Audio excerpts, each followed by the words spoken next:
Hello बच्चों, चलिए प्रश्न को देखते हैं। प्रश्न है हमारे पास 2x प्लस एक बटा एक्स माइनस एक गुणा एक्स का वर्ग प्लस एक को आंशिक भिन्नों में विभक्त कीजिए। चलिए सर्वप्रथम हम प्रश्न के लिए मुख्य अवधारणा लिखते हैं। तो हमारे प्रश्न की मुख्य अवधारणा क्या हो जाएगी? आंशिक भिन्नों का नियम। आंशिक भिन्नों का नियम। मान लीजिए दो फलन है पी एक्स तथा क्यू एक्स, जो कि x के बहुपद में है। यदि पी एक्स की घात क्यू एक्स से कम है, यदि पी एक्स की घात क्यू एक्स से कम है, तो पी एक्स बटा क्यू एक्स जो हमारा फलन होगा उसे हम उचित परिमेय फलन कहेंगे। उचित परिमेय फलन कहेंगे। यदि दूसरी स्थिति होती है हमारी, यदि पी एक्स की घात क्यू एक्स से बड़ी एवं बराबर हो, तो इस प्रकार हमारा जो पी एक्स बटा क्यू एक्स फलन है उसे हम विषम परिमेय फलन कहेंगे। विषम परिमेय फलन कहेंगे। यदि प्रश्न में विषम परिमेय फलन दे रखा हो तो सर्वप्रथम हम उसे उचित परिमेय फलन में बदलेंगे, जो कि हम क्यू एक्स का पी एक्स में भाग देकर करेंगे। जब हमारा फलन उचित परिमेय फलन में बदल जाएगा, फिर हम देखेंगे जो हमारा हर में क्यू एक्स है वह गुणनखंड रूप में है या नहीं। यदि गुणनखंड रूप में नहीं है, यदि क्यू एक्स के गुणनखंड नहीं है, तो सर्वप्रथम गुणनखंड ज्ञात करेंगे। उसके बाद हर की घात के बराबर अचर राशि ए बी सी डी मानते हुए अलग अलग स्थितियों में वास्तविक भिन्न का संगत आंशिक भिन्न रूप कुछ इस प्रकार लिखेंगे। जहां हमारी प्रथम स्थिति होती है यदि हर के गुणनखंड रेखिक रूप में हो, अर्थात कुछ इस प्रकार हो, एक्स बटा एक्स माइनस एक गुणा एक्स प्लस दो गुणा एक्स प्लस तीन। यदि इस प्रकार हो तो वास्तविक भिन्न का संगत आंशिक भिन्न रूप कुछ इस प्रकार लिखा जाएगा, ए बटा एक्स माइनस एक प्लस बी बटा एक्स प्लस दो प्लस सी बटा एक्स प्लस तीन। यदि हमारे पास हर के गुणनखंड है वह पुनरावर्ती वाले रेखिक गुणनखंड हो, अर्थात कुछ इस प्रकार हो, द्वितीय स्थिति होती है पुनरावर्ती वाले गुणनखंड हो, अर्थात मान लीजिए हमारा x माइनस एक का गुणनखंड वह दो बार पुनरावर्ती हो रहा है, अर्थात x माइनस एक का वर्ग एक गुणनखंड है और एक गुणनखंड है x प्लस तीन।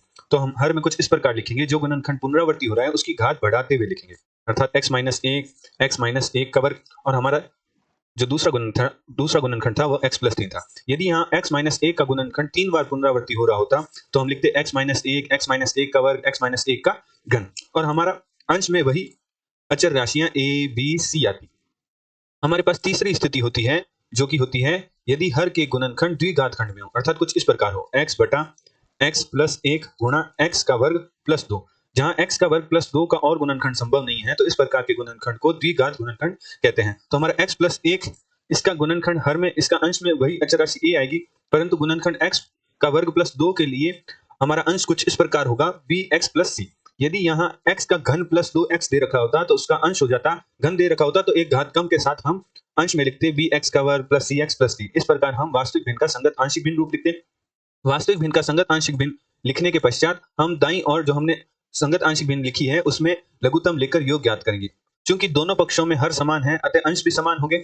इसी प्रकार हम दोनों अंश समान होने के कारण हम उनकी घातों के गुणांकों की तथा अचर पदों की तुलना करेंगे एवं अचर राशियां a b c d का मान ज्ञात करेंगे, और वह मान उठाकर हम जो हमने वास्तविक भिन्न के सापेक्ष संगत आंशिक भिन्न लिखा था उसमें मान रखकर हम जो हमारा उत्तर है वह ज्ञात कर लेंगे। अतः प्रश्नानुसार प्रश्न में हमें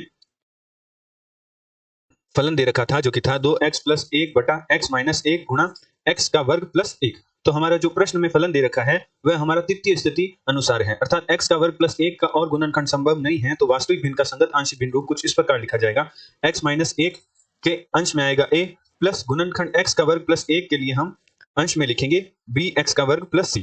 अब हम दाहिने और लघुत्तम ले लेते हैं, तो हमारा लघुत्तम आएगा x प्लस एक एक्स का वर्ग प्लस एक गुणा एक्स माइनस एक, तो हमारे पास बनेगा a गुणा एक्स का वर्ग प्लस एक प्लस बी एक्स प्लस सी गुणा एक्स माइनस एक।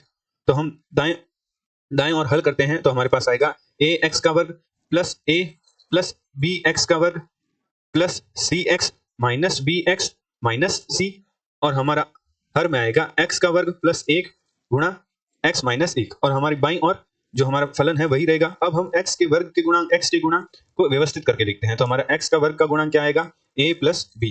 हमारे पास x का गुणांक क्या आएगा, हमारे पास x का गुणांक आएगा c माइनस बी, और हमारी अचर राशियां क्या बचेगी, हमारी अचर राशियां बचेगी a माइनस सी, और हमारा अंश में हमारा हर में मान क्या होगा, x का वर्ग प्लस एक और x माइनस एक, और हमारा बाएं पक्ष में जो प्रश्न में फलन दिया था अर्थात वास्तविक भिन्न था वह था 2x प्लस एक बटा x माइनस एक गुणा x का वर्ग प्लस एक।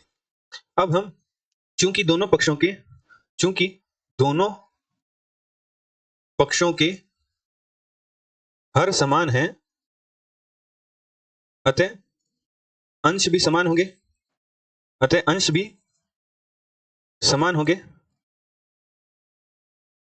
अंश समान है, तो हम x के वर्ग के गुणांक, x के गुणांक तथा अचर राशियों की तुलना करेंगे। तो हमारे पास जो दायां पक्ष है उसमें x के वर्ग का गुणांक क्या था? हमारे पास x के वर्ग का गुणांक था a प्लस b, और बाईं और हमारा x के वर्ग का गुणांक क्या था? 0 था। यह हमारी प्रथम समीकरण प्राप्त हुई। इसी प्रकार हमारे पास दाईं और अंश में x का गुणांक क्या था? x का गुणांक था हमारे पास c माइनस b, और हमारे पास बाईं और x का गुणांक हमारे पास क्या था? 2 था। यह हमारी समीकरण 2 प्राप्त हुई। और हमारे दाएं और अंश में हमारे पास अचर राशियां की थी। अचर राशियां हमारे पास थी a माइनस c, और हमारे पास बाईं और अंश में अचर राशियां क्या थी? 1 थी। यह हमारे पास प्राप्त हुई समीकरण 3। तो सर्वप्रथम हम समीकरण 1 व समीकरण 2 का योग करते हैं। समीकरण 1 प्लस समीकरण 2 करने पर, तो समीकरण 1 क्या है? a प्लस b बराबर 0 और c माइनस b बराबर 2। तो हम योग करते हैं तो हमारे पास प्राप्त होगा a प्लस c बराबर 2। ये हमारी चौथी समीकरण है। इसे हम तीसरे समीकरण के साथ योग करते हैं। तो तीसरी समीकरण हमारी क्या थी? a माइनस c बराबर 1। तो हल करने पर हमारे पास 2a का मान प्राप्त हुआ 3, जहां से हमारे पास a का मान प्राप्त हुआ 3/2। अब हम a का मान उठाकर समीकरण 1 में रखते हैं और b का मान निकालते हैं, तो b का मान हमारे पास प्राप्त होगा -3/2। एवं हम a का मान उठाकर समीकरण 1 में रखते हैं, हम a का मान उठाकर समीकरण 3 में रखते हैं, तो हमारे पास c का मान प्राप्त होगा 1/2। तो हमारे पास a b c के मान प्राप्त हो गए। अब हम इन्हें जो हमारी वास्तविक भिन्न के सापेक्ष संगत आंशिक भिन्न रूप लिखा था, जो कि कुछ इस प्रकार था, 2x प्लस 1 बटा x माइनस 1 गुणा x का वर्ग प्लस 1 बराबर a बटा x minus 1 plus bx plus c बटा x का वर्ग प्लस 1। अब हम यहाँ a b c का मान रख देते हैं, तो हमारे पास वास्तविक भिन्न का संगत आंशिक भिन्न रूप कुछ इस प्रकार प्राप्त होगा, बराबर a का मान हमारे पास आया था 3/2, तो 3/2 रख देते हैं। तो 3/2 x माइनस 1 प्लस b का मान हमारे पास आया था -3/2, x प्लस c का मान हमारे पास आया था 1/2, और हमारा हर में था x का वर्ग प्लस 1। तो व्यवस्थित करके हम लिखते हैं तो हमारे पास हल प्राप्त होगा 3/2 x माइनस 1 प्लस 1/2। हम जो हमारा अंश है उसमें समान है दोनों पदों में, तो बाहर निकाल लेते हैं, तो 1/2, और व्यवस्थित करके कुछ इस प्रकार लिखा जाएगा। हमारा अंश है जो 1 माइनस 3x, और हमारा नीचे आएगा x का वर्ग प्लस 1।